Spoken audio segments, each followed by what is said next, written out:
It's time to introduce this week's guests onto the Starship. In previous weeks, I have reported on the case of Hollie Greig, who is an extremely brave lady and is seeking justice for abuse which she suffered throughout her childhood and as a young adult. She joins me today on board the Richplanet Starship along with her mother, Anne, and legal representative, Robert Greig. So without further ado, let's activate the teleporter and get them beamed up onto the ship.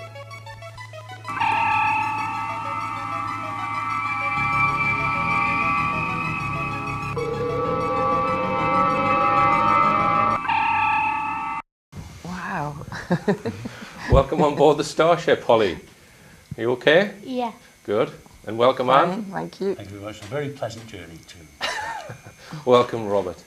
Okay, now we're here to talk about a very serious issue. And before we get the discussion underway, because we're a little bit limited in time, I'm going to give I'm going to read out a page that I've prepared, which gives the salient points of the case, and then we can perhaps go into detail on various parts of it. Okay, so Hollie grew up in Aberdeen with her older brother, her father Dennis and mother Anne. At the age of 20 in the year 2000, Hollie's mother learned from Hollie that her father had been sexually abusing her since childhood. Hollie told her mother that her uncle Roy, Anne's brother, in 1997 that he had discovered her father abusing Hollie.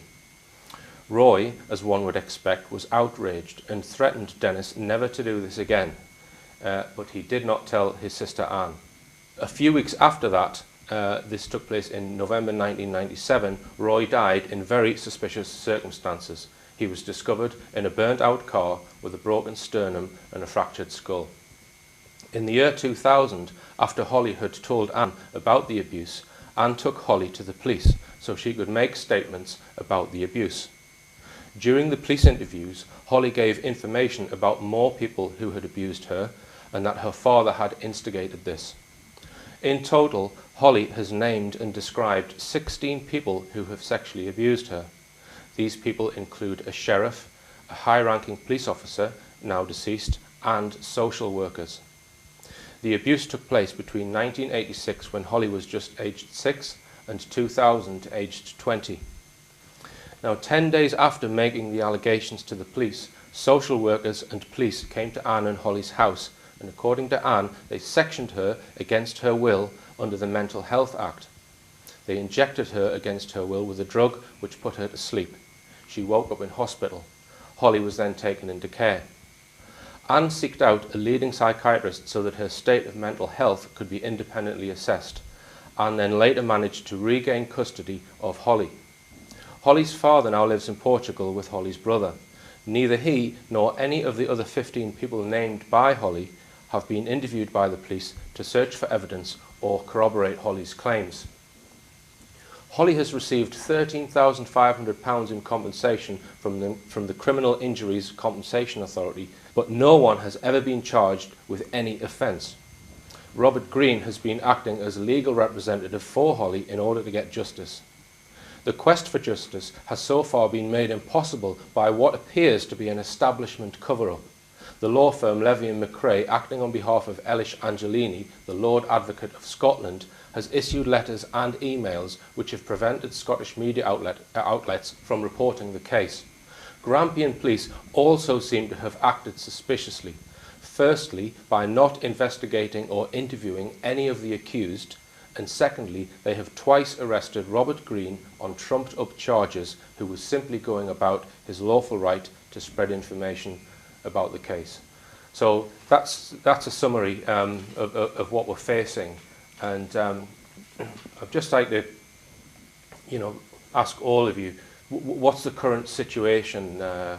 I mean, are you more optimistic now than you were, say, a few months ago? Do you think you're making progress on this? Certainly, yeah. There's a lot more people aware, certainly, of what has been happening.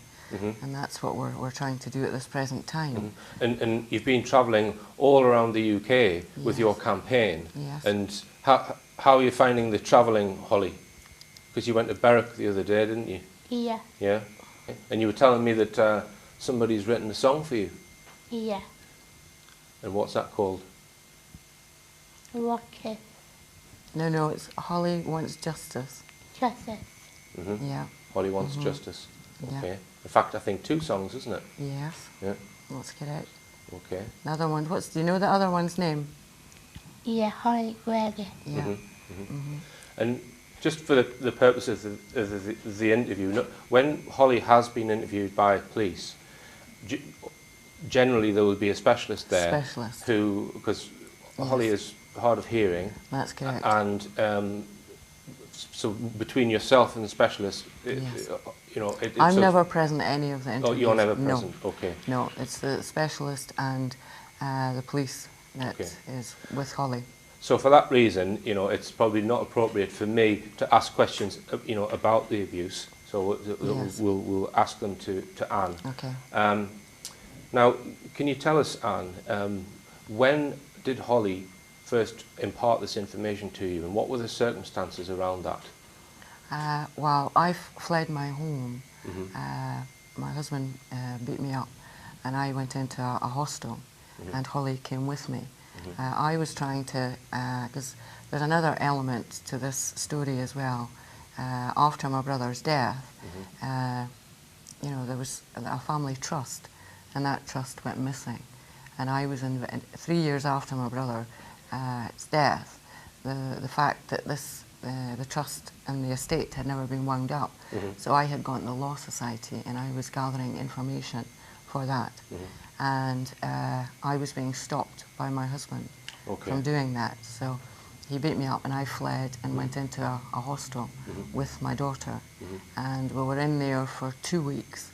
And I was trying to reassure Hollie that you know, everything was going to be all right, that I was going to divorce her dad, and you know, we would get a little house by ourselves. And you know, she says, "We've got to get the dogs, Mum," you know. And I says, "We will." She says, "But no, he'll kill the dogs," you know. And I says, "No, he won't, Hollie." I says, "It's me he doesn't like, it's not the dogs." "No, he will. He'll kill the dogs. He'll kill me too." You know. And I said, "Hollie, this has got nothing to do with you or the dogs," you know. And she says, "No, he will, because he touches me." And that's when she first... Right. Okay. So I understand. And yeah, you're very keen on dogs, Hollie, aren't you? Yeah. Yeah. Okay. Now, so that was how it came out then. Okay. And then, you took that up with the police, as anyone would. Well, you know, I was absolutely staggered, you know. And I kept saying to her, "Are you sure, Hollie? Are you sure?" And she kept saying, you know, crossing her heart, "No, I'm not telling lies, Mummy." And the next day, she was going to be going out with a carer. And I says, "I want you to tell your carer," because I didn't know the right sort of procedure, you know, and I thought, well, she will know, you know, the correct way to go about this.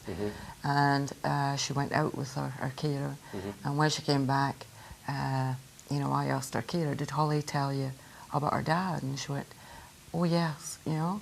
And I went, "Oh yeah." I says, "Are you not concerned about that?" And she said, "Oh well," you know. Really? And I went, "Oh well." I says, "Well, if you're not concerned," I says, "I am," you know. And I says, "And if you're not going to do anything about it, I will," you know. I says, "I'm going to go to the police." And then, of course, she insisted then that she would come with us, you know. And can you remember telling your mum this, Hollie, in the hostel? Can you remember the hostel? Okay. Right. Now, so obviously you went to Grampian Police. Yes. And tell us what happened there. I went, and myself and Hollie went in, and we saw a police officer there, and the police officer asked Hollie, you know, where this took place, and Hollie went, "Brazil," and that's the first that I knew, you know, how long this had been going on, you know, because I was really shocked. You know, I said, "Brazil," you know. I said, "Goodness me," I said, "she was only 6 then," you know. And again, you know, I said, "Are you sure, Hollie?" And she went, "Yes, yes," you know. And from there we were told, this police officer, you know, got everything sort of going, and we were told to go away and then come back, you know, sort of like the next day to a special suite that they had, you know, for this sort of thing. Okay. And how many, was there just the one interview with Hollie in the police? No, there was 3 days. 3 days of interviews? It was done over 3 days, yes. Okay. And she did drawings and, you know, one-to-one with the police, and then she did drawings and. Right. So these interviews then, were they taped? I don't know. Okay. I don't know. Was So never, you weren't there then? No, I was not. Right. Can you remember, Holly? You know when the police spoke to you, they have a machine where they put the tape in and then they press the button? Yeah. Did they have that? Yeah. They did? Okay. So you haven't pursued getting the... Because I think you're entitled to have those. No. I have to say. We did get from Shrewsbury. It may be a problem because already we have applied for the next of certain documents already, and we've been refused every time by the Crown Office under the Freedom of Information Act. They consider, the Crown Office of Scotland, it is not in the public interest for people to, not only us, but the public in general, to know the contents of those tapes. Okay. I think that is quite significant. And you suspect that they injected Holly during those interviews? Was that when? No, that wasn't the first interviews that she did. And then we had to, over the summer, right, Holly started coming out with these other names. And we went back to Grampian Police on the 25th of August. Okay. Right? And that's, I was again separated from Holly, and Holly was left with a social worker. And it was, you know, when I came back, Holly was crying. Okay. And I said, I'll take you to McDonald's, Holly, it's okay, you know. And we went to McDonald's, and she was definitely disorientated. She couldn't eat her burger, you know, which is unheard of, you know. And on the way home, she said that a social worker stuck a needle in her leg. And, you know, I was really astounded. And I thought, I immediately went right back to the police station and told them that. And they said that they would get a police doctor. And we sat for 2.5 hours in the police station waiting for this doctor. And this doctor never appeared. And then eventually we were told just to go home. So when you say, so she was just disorientated then after this had happened. Can you remember that, Holly? Yeah. Can you remember going to McDonald's? Yeah. And what did you tell your mum in McDonald's? Can you remember what you told her? How did you feel? Dizzy. Dizzy. Right, okay. Okay, and over the years, has there been any more interviews since 2000 then? There was another... Police interviews? Yes. Yes, there was. So In 2009, Okay. that was when Grampian Police came down to Shropshire. Where that's correct. Okay. That was held on the 8th of September, obviously last year, 2009. Anne was interviewed by police officers upstairs about some of the concerns from the financial point of view mainly. Okay. And Holly was interviewed downstairs. Right. It was one of the special houses that they use for rape victims that are less intimidating than the police station. I was not allowed to be actually present in the room where Holly was being interviewed, but I was allowed to sit in the kitchen next to a partition door where Holly was being interviewed in the lounge. And partly because of Holly's hearing difficulties, the conversation took place at a higher decibel level than we were doing normal. So I was, with my notebook, I was able to listen and note just about everything that went on. All right, so you've got a record of all of that? Yes. Yeah, Well, yes. The interviews that were done last year, were they largely due to the fact that you've started this campaign then, Robert, do you think? Yes, very much. They also followed an attack on Anne and Holly's home, which we can't substantiate, but a gun was fired at their window in August, which precipitated the arrival of the Grampian Police. Right. And I informed both the Chief Constable of Grampian Police and the Scottish Government, Alex Salmond, that if anything happened to my clients, I would hold them personally responsible, because they'd been supposed to be doing a reinvestigation since January of that year, but had done absolutely nothing. It was only when this rather unpleasant incident, and we don't know who did it, there's nothing really too terribly substantial about it, apart from the fact that it did happen, and it immediately got a result from as far as they're coming up to conduct interviews. And over the years, Anne has kept a lot of documentary evidence, although you have had some of it stolen. Yes. So just so that people understand what you have that can be put before a court or the police or whatever, I'm just going to show to the audience, you know. Okay. I'll put it there. So you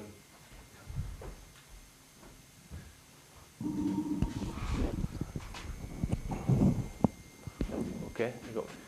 So this box contains, you know, a vast amount of files. That, you know, it's phenomenal that's the amount of documentary evidence, etc., that you've got. And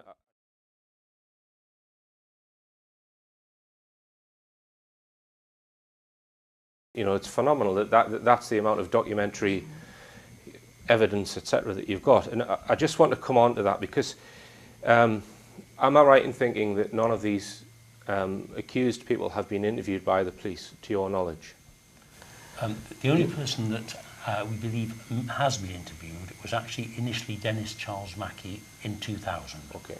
But in 2009, to the best of our knowledge, and we've looked in this fairly extensively and informally, not one of the people other than Hollie has been interviewed. Greg was interviewed Greg was, yeah, but that was in 2002, relating to another offence, actually, as it happened. It related to another offence? Oh, was the other? No. Oh, it was because I insisted, I kept going back to the Procurator Fiscal and insisting that he be interviewed. And then eventually in 2002, they interviewed him. And he actually came to our home and was very abusive.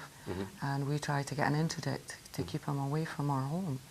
And when the interdict went towards the court, he put in counter interdicts, and in that counter interdicts, which, you know, we have a copy of, Grampian Police are apologising to him for having taken him from Portugal and telling him that he wouldn't be interviewed again and he would never be bothered again about this case. Right. Okay. And I just wanted to ask you about when you were sectioned, because there's no, you tried to get documentary evidence of that, didn't you? All the and papers have they gone wouldn't missing. produce any. I mean, so I guess they would say that never happened. Is that? Well, if I may answer that one, if that's right, Anne. Anne was sectioned on the 5th of September 2000. When she managed to get away from the Cornhill Hospital where she was being held, on advice of her lawyer, Yvonne McKenna, she then went to an expert, Dr. Ellen Smith, and asked for a full analysis. Dr. Smith can do the full analysis, obviously accepting she's been onto a very difficult time with all as anybody would be under those circumstances, but pronounced her perfectly sane, in no way schizophrenic, which is what would have been alleged by the doctor involved at Cornhill Hospital, Dr. Alistair Palin. On the 13th of October, as it was suspected that Anne had been unlawfully sectioned, it was beginning to suspiciously clear, Anne's lawyer then wrote to the Mental Welfare Commission of Scotland, who have hold the documentation, or copies of the documentation of such and all warrants. sectioning has to be reported to them. It's part of the law. On the 13th of October, Yvonne McKenna wrote to the Scottish Mental Welfare Commission. A letter which we have a copy of was received on the 1st of October from the Mental Welfare Commission, saying they have no record of any documents whatsoever to do with this very, very serious matter. That was less than 2 months after the sectioning. A letter comes back to say no document existed. Okay. And you mentioned in a previous interview that they took you out of the house and you know, took your clothes off to inject you. Would they not have just injected you through your clothes? I mean, were you putting up a fight against that then? Were you physically trying to fight them off? Well, what happened was that I went down to the bin room. You know, it was lunchtime, and I went down to the bin room just before lunch. And as I was walking back from I walked out of the building and all these people were there. And I walked right past them, went to the bin room, and on the way back, this new doctor that I'd changed to, because I was in a different area, you know, sort of spotted me, and she came walking towards me. And she says, "Mrs. Mackey," she says, "will you come inside, please?" And I says, "You know, what's going on here?" And she says, "Will you please come inside?" And I says, "Well, will you please tell me what's going on?" And that's when she says, "Well, we're here to section you." And I says, "Well, there is no way that's going to happen, you know." And I started, you know, putting up objections, obviously. And 4 men came over and bodily lifted me and took me and threw me onto the concrete floor of the apartment building and took my trousers and pants down and injected my backside. Okay. In full view of my neighbours, because by this time I'm screaming blue murder. And, you know, they're saying, "Leave her alone, she hasn't done anything," Yeah. Did Hollie have sight of any of this? She did when I was in the car park, yes. Yes. Can you remember this, Hollie? Yeah. You saw that happen? Yeah. Okay. Now, a lot of my friends are in the police, and I spoke to one today, and he's been a constable for 26 years. And I gave him the broad outline of this, and he said to me that if a victim brings to the attention of a police officer a crime and names a suspect, then he's obliged to follow that up. And he didn't see how they could avoid interviewing these suspects. He said that unless perhaps there was some kind of order from a high level, he said that you would always generally go and interview the suspect. He said that perhaps if you've got someone who you know has a habit of wasting police time and is known to the police to be unreliable, he said that what you would do is you would do enough to satisfy yourself that this person is wasting police time. Yeah. You know what I mean?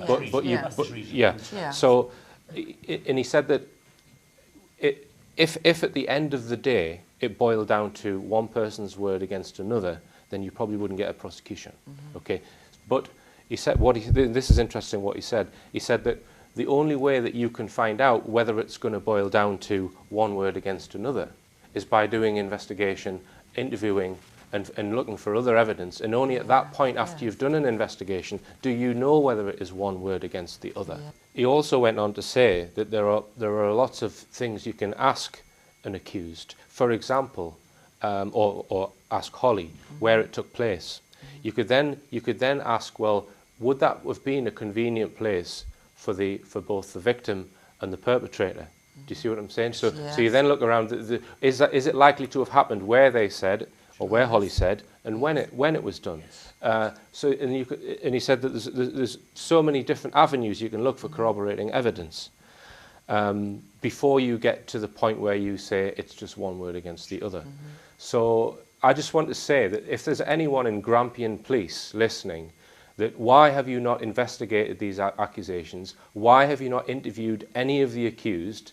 Why is there not one of you brave enough to break ranks and go and interview any of these accused that Hollie has named? Because that's a point, isn't it, Robert? That police are not obliged to follow their superiors. They're obliged to the law. No, I've actually mentioned that to Grampian Police already. The officers concerned, their obligation is to the law. It certainly is in England. I believe it's the same in Scotland, though there are differences. But I think that fundamentally is the same. Okay. I explained to the officers who arrested me that their duty is to the law, not to be told to what a superior officer or even a member of the government or the Crown Office might tell them to do. So it will be perfectly valid for a police constable to go and interview some of these accused, and if a senior officer tries to stop him, he could then arrest that senior officer for preventing justice from taking place. Conspiring to prevent the just course of justice. Okay. That senior officer could then be guilty of a crime. If there are any constables in Grampian Police listening, please look up, Google Hollie Greig and put it on your conscience that you should go and interview these people. Okay. Now, there was also something about the sectioning that the niece of one of the accused was involved. Yes, we understand that to be the case. We are making further investigations on that one, so we don't want to be absolutely firm on that at this point. Okay. But we do believe, there is reason to believe that a relative of some of those who have been accused was involved in the sectioning of that, and that is what we understand at the moment, but we can't quite establish that yet. Okay. Although we may be able to do before too long. All right, Robert. Now, Hollie not only has named some of these abusers, she's named other victims. Yes. Can you tell me how many? Yes, there are, apart from Hollie, there are 7 other victims who are all children at the time. Of course, time has gone on now, and many of them are adults now. Okay. Now, and have they spoken out? No. Our informal investigations tell us that not one of them has even been interviewed. Obviously we challenged the police about this, but of course they've refused to pass us their details of the interviews under the Freedom of Information Act, which I think is extremely suspicious in itself. What have they got to hide? Okay. So, I mean, there's 7 further avenues of investigation for any police officer wanting to look into this. And you moved from Aberdeen to Shropshire for obvious Yes. reasons. Okay. Yes. And when was that, Anne? It was just the end of 2005, Okay. and we were helped by Women's Aid and also the Downs Association helped us move. And how have you found living in Shropshire? It's very nice, yeah. Do you like it, Holly? Yeah. Yeah? Okay. Yeah. Because you lost your dog not long ago, didn't you? Yeah. Max?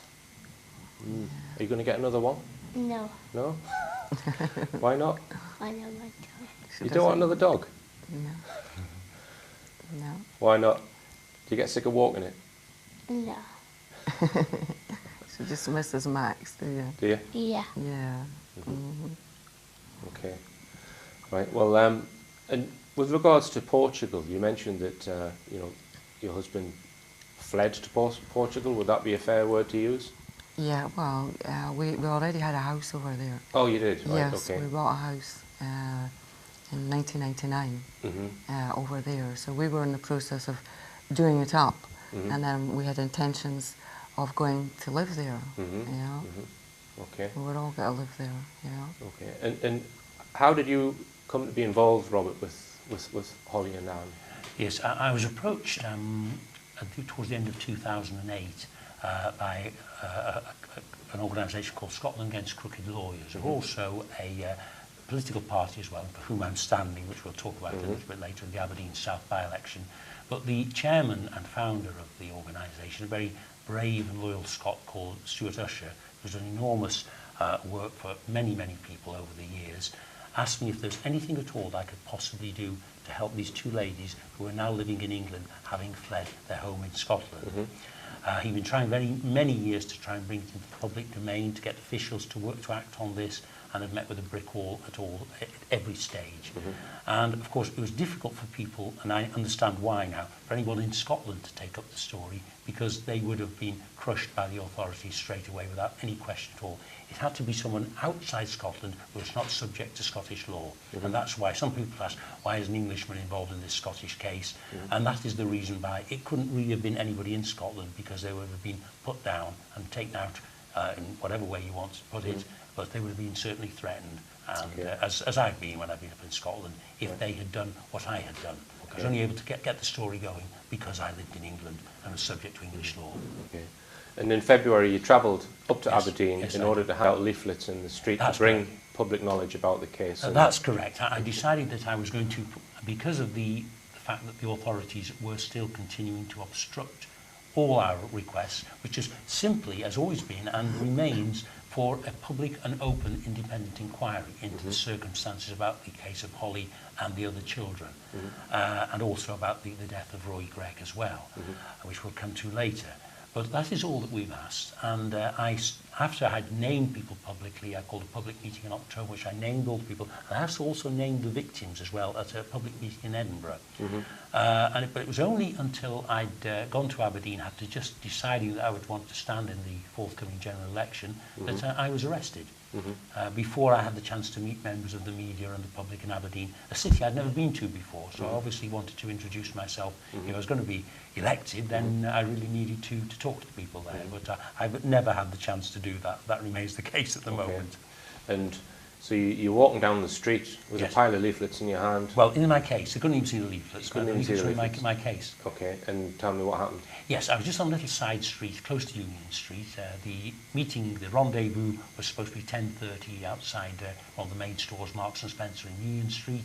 Around 10 o'clock on the side street, I was suddenly found that two plainclothes CID officers approached me and asked me my name, which I gave, and they said that I had a warrant for my arrest under the breach of peace, breach of the Peace Act. Breach of the peace. Okay. And you were arrested again just fairly recently, weren't you? Yes, I was. So they kept you in for 3 days, was that That's right? correct, yes. So you were in a cell, yeah? Yes, I was, in solitary in the cell, yes. Okay. And you know, how were you treated in custody then? I was treated reasonably well, and I think this is something I would like to put across, because on both occasions, both when I was taken into custody in February And when I was taken into custody again on the 14th of April, many people have said, oh, were you given a hard time by the police? Did they beat you up? Did they threaten you, make life unpleasant to you? I have to say, I don't really want, would hope that the people who are trying to support us would not mention that at all, because at all times I've been treated correctly by the police. And in fact, the 2 officers who arrested me in Warrington on the 14th of April were a credit to the police force. They treated me with kindness and courtesy and consideration at all times. So I don't want any attacks on individual police officers in any way, because they have done their job properly as far as I'm concerned. Yeah, yeah. Now, they put certain bail conditions on you, is that right? Yes. What were they? Very draconian bail conditions, amongst them the fact that I could not visit Aberdeen or Aberdeenshire, that I could not communicate with anyone. How can they do that? How can they, what's the reason for not, I mean, obviously we know what the reason is why they don't want you to visit Aberdeen, absolutely. but what's their justification for that? Well, they consider that my presence and the things that I've been saying might cause alarm and harassment to certain of the people, or the people who are named. Right. Your That's presence might cause alarm and harassment. That's right. They weren't terribly concerned about the harm done to the vulnerable children. That seemed to be not a priority. And you were arrested a second. Oh, sorry, you haven't finished the bail conditions, because there was another. Sorry, go on. Yes. Well, when I was arrested on the 14th of April and taken up to Aberdeen. Sorry, just to go back, Robert. There were other bail conditions in February, wasn't there, that you had to report? Yes. Oh, they're quite. I have to report 3 times to my local police station in Cheshire and Warrington. Right. So what's the point of that? Well, I guess it's because I live a long way from Aberdeenshire, to try and make sure as far as possible that it's even difficult for me to probably go up to Scotland for any sort of meaningful length of time, I assume. It's just to make sure that I'm not going anywhere near there. So yeah, I would suggest it might be so that you don't go abroad and give your story to American well, not American, but other foreign media. That has crossed my mind also, yes. Right, so carry on. You were then arrested a second time, and what happened then? Yes, I was. I was charged the second time with not adhering to my breach of the peace, the bail conditions. Right. I said I disagreed with that, and they told me that it was because I had been speaking to the media, and it was because I had been making speeches in various parts of the country. I replied that I had studiously avoided Scotland. I hadn't given any stories to the Scottish media, nor had I entered Scotland at all since my bail conditions were. But, I mean, what if 1,000 people start doing exactly what you're doing? Because that's what I suggest should happen. You know, what are they going to do? Arrest 1,000 people? Well, you know? well, it's very difficult to know what they're going to do. I mean, actually. It's preposterous, I have to say.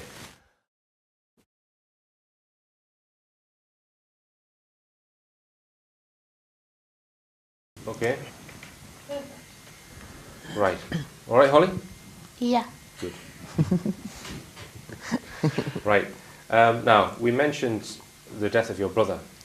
The autopsy report, you had some problem getting hold of that. Is that right? That is correct. I mean, one would expect that you're the next of kin, that you should be entitled to an autopsy report. Yes, I thought so. And how long did it take to get that? 13 years. 13 years. Okay. Well, almost 13 years, Yeah. just under 13 years. Yes. Okay. And we had great difficulty in getting that at the end. The Crown Office still continues to refuse to send us the autopsy, despite numerous requests over these, not just by me, but by the financial advisor as well, who's been very helpful in the case. And eventually they told us that it wasn't their practice to send these out, but what they would do was to get a doctor, an expert, to actually tell us over the phone, or tell Anne over the phone, about the autopsy in a way that she could understand, because if we saw it, we might misinterpret it. Right, That was okay. how it was put to us. Right, yeah. Okay, but you actually then took it to a pathologist, didn't you, when you did get the... Yes. Yes, we insisted that we had it. We said, if we don't understand it, we'll take it to an expert, and they'll explain it all to us. But we'd like to have that, and we believed Anne was entitled to it. Okay. And you were telling me off camera that somebody else, you assume someone else may have got a copy of this report. Yes, and this is quite disturbing. On Sunday night, there has been some altercations or some disagreement with the BBC about who were going to do the story. Sunday the 25th? Yes, the Sunday, yes. And during an interview there, the reporter involved, investigative reporter Mark Daly, came on air to sort of challenge certain things about the story. BBC reporter? BBC reporter, yes, who led the team who were supposed to be doing the investigation. Now, there are lots of different points of view that will never be resolved, I'm sure. But what disturbed me, and it came right at the end of the show, that he appeared to be reading from a document that resembled the autopsy that we had had. Now, as this was confidential, and we had obviously the greatest difficulty in even the next of kin getting it, we are surprised that the BBC were able to get a hold of this document, if that is the case. We can't know for sure. It's up to the BBC to answer that. But their reporter was apparently reading from this document. And I have to say the autopsy played no part in the BBC's investigation, because we hadn't any documents at the time, and we didn't pursue that line when they were doing the work on it. That's intriguing, and which brings us on to the whole question of the media. And really, it's a disgrace that you've got to come on my show, you know, the Richplanet Starship, because other media outlets like the BBC and all of the mainstream media will not entertain you on their shows, that you have to come on a show like this one. And it is a disgrace, I have to say. Now, they are controlled or do not cover the case because of this, well, I think the term people use is a D notice. Yes. Defence advisory. Now, do you know much about that, Robert, that system? Unfortunately, I don't. It's not something I really feel competent to discuss, although I understand that such things have been issued against certain media outlets once the story looked as if it was really going to start to get into the mainstream. Unfortunately, I understand that the people who receive the notices are not allowed to tell anyone that they've actually got them. So that is my understanding of it. So nobody can tell them whether you've got them or not. Well, I had a chap on the other week and we were talking about that, and he told me that any notice is purely advisory, that these media organisations, by following that notice, are, you know, they don't have to by law follow it. If they think that it's in the public interest for them to publish that information, then they can go against that notice. So they're complying with, you know, whoever's issued those warnings. Okay, and you said you were standing for Parliament, Robert. That's correct. I mean, just to touch on the legal system and the police. Yes. I mean, it looks to anyone with half a brain that there's an establishment cover-up in this case, and possibly lots of other cases. You know, how could it be resolved if the people who are the authority are the ones that are corrupt? I mean, who polices the police? Who judges the judges? What can we do? I think the only thing that can be done, this is of course the difficulty when all the people involved in the corruption really hold all the levers of power, which they use ruthlessly to suppress anyone who actually wishes to bring this terrible, terrible case and things like it. Because it's a general view that we're not just here for Hollie and the victims that we know about. We're very concerned about the whole situation, and we think that there's must be great risk to children all over Scotland over this, for the same reasons that we're coming up against. The only thing that what we've always asked for is for a full, open and independent inquiry. And I would defy anybody who has looked at the story in any detail whatsoever and seen all the circumstances to turn around and say that they could not see any reason for that to take place. There are so many things that are wrong, misstatements, quite clearly documents going missing, people being failed to be interviewed, just so many, a whole catalogue that I don't think any reasonable person could turn around and say this is not a case for a full and open public inquiry, preferably to be held outside Scotland. And because there were 7 other victims who haven't basically had statements taken from them, we can probably assume from that there's a lot more than 16 people. I mean, you think that this is the tip of a huge iceberg. I have reason to think that is the case. Of course, I cannot verify that, but everything about the story and the prodigious efforts of the authorities to actually conceal it from the people of Scotland, because that's what they're doing. They're concealing this from the people of Scotland. And when I said to you, anybody who knows the facts or hears about this would really want it investigated, that is the last thing the Scottish authorities want, and that is why they have done everything to suppress information, and that is why they have been trying to prevent me from standing as Member of Parliament, because they cannot face the fact that if this was put before the people of Scotland, people of Aberdeen South and the constituency, the full facts, it would be a disaster for the Scottish Government and many other people in positions of authority in Scotland. Many heads would roll, and they're terrified of that. It's the first domino. It's the first domino, yes, that's what I believe. Yeah.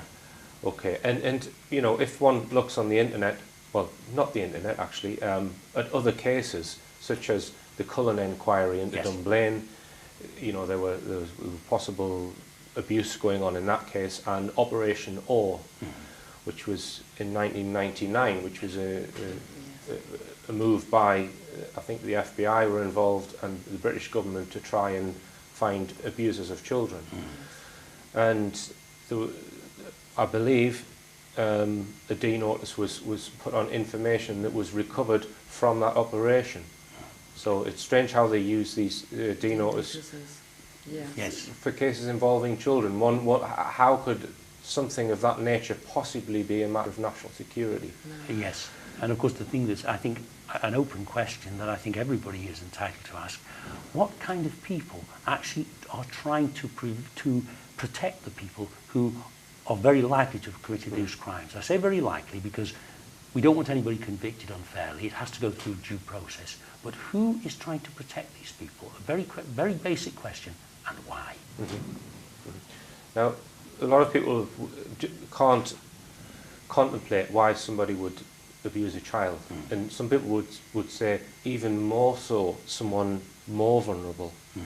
Yes. So, I mean, not that I'm trying to make an excuse, but is there any explanation? What's going on? Why? Can we go there? I mean, no. Well, I think it's very difficult for most people. I say normal people. It's difficult to say, but I think you know exactly what I mean. I think it's very, very difficult to put oneself in the minds of the people. And we would probably need an expert in the subject to answer that question rather than me. But what we have been given to understand is that this is systemic and tends to go in families over many, many generations. So children are literally born into these abusive conditions. And of course, they're brought up like that. They're brought up to live a lie. And they're also brought up in fear that if they discuss anything that goes on within the family outside, something terrible will happen to them. And I believe this is the case. This is one case. And I think that it tends to be how these rings exist and proliferate and carry on over and over again. And there also seems to be some indication that people involved in this are sometimes deliberately placed in key positions in authority. So, as in this case, which I think may well be the case here, although I've no proof of that, that there may be people who have a vested interest in the case not coming to light. And I've also heard it alleged that there are certain Freemasonic connections with this. I mean, do you want to bring that into the conversation, or would you rather just leave that? No, I don't. I'm quite happy to answer that on air. What I would like to say is, during this investigation, I'm really not interested in tarring people with the, unfairly on this. It would be very unfair. And I don't want to mention any organisations, whether they be public organisations, secret societies, any other organisation. I don't want to say that those people are behaving that way because they're part of that society or anything like that. I have no evidence to support that. And I think it would be very unfair to make any implications against people who belong to those organisations. I would feel in the main that most people in those organisations are very good people and would be just as sickened about what is happening as the rest of us. That's my view. Yeah. Yeah. It's a crime by certain people, and that's exactly. Okay. Okay, Robert, you're standing for Member of Parliament of Aberdeen South, and the election is tomorrow. Yes. And so is there anything that you'd like to say to the people of Aberdeen with regards to your campaign? Yes, what I would like to say is that to think when we talk about the issues in this election, the most precious gift that we have, that is our children. And I am the one person, I believe, who has stood out all the time to protect those children. Without looking after our children, what kind of society have we? We can talk about taxation, we can talk about foreign policy, we can talk about the economy all we want. But what is that if we don't look after the most vulnerable members of society? And that is what I'm here to do, not just for Hollie, but all the other children. I'm here to actually do my very best to bring this into the public domain. I don't want to attack other parties because I really want to talk about what I would do to help the people in Aberdeen, and I would help them with other means as well, not just over the children if I had the honour of being elected. But all the other main parties, the Scottish National Party, the Conservative Party, the Liberal Democrats and the Labour Party have had full information about Hollie's case for many, many months now, and not one of them has had the courage to stand up about this. The only party, a major party in Scotland who have been very good in supporting this are the UKIP party. They have helped. But I do want to say that this is it's not a question of politics. We have support from all spectra, from the right and the left and the centre. It's nothing about other policies. People from various political views are all united in their abhorrence of these terrible attacks and atrocities against children.